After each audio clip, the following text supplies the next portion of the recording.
तर रायगडावरील वाघ्या कुत्र्याच्या समाधीवरून जो वाद वाढलाय ती समाधी हटवण्यासाठी धनगर समाजानं कडाडून विरोध केलाय। अवघ्या 2 दिवसापूर्वी समाधी हटवण्यासाठी संभाजीराजेंकडून अल्टिमेटम देण्यात आला। त्यामुळे सरकार आता काय भूमिका घेतं याकडे सगळ्यांचं लक्ष आहे। छत्रपती संभाजी भोसलेंचा त्या रायगड विकास प्राधिकरणावरून पहिल्यांदा हकालपट्टी करण्यात यावी।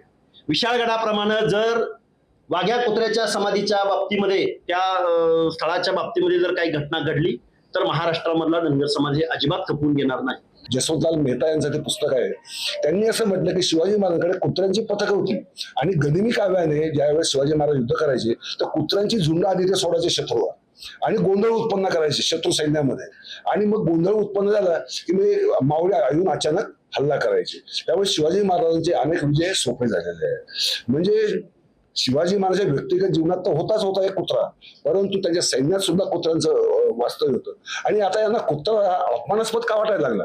मुख्यमंत्री महोदयांना भेटून राजे 31 मेला काही दंगल घडवतील का, घडवणार आहेत का, त्यांच्या डोक्यात काय चाललंय याच्यावरती विचार करा आणि त्यांच्यावरती लक्ष ठेवा असे आमच्या आग्रहाची विनंती असेल। आणि वाघ्या कुत्र्याच्या स्मारकाला हात लावायचं तर सोडा म्हणावं, तुम्ही त्याच्याकडे बघू सुद्धा शकत नाहीत, इतकी शक्ती आता धनगर समाजामध्ये आहे। तर वाघ्या कुत्र्याच्या समाधीवरून पेटलेला जो विषय आहे त्याच्यावरच पुढारी न्यूजवर आज संध्याकाळी दुरळा या आमच्या विशेष कार्यक्रमामध्ये विविध मतमतांतर तुम्हाला जाणून घेता येणार आहेत।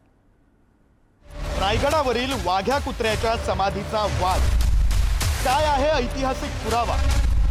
इतिहासाचे 2 अभ्यासक आमने सामने उडणार चर्चेचा धुरळा पुढारी न्यूजवर 26 मार्च रोजी संध्याकाळी 4:50 सहभाग संजय सोनवणी, श्रीमंत कोकाटे।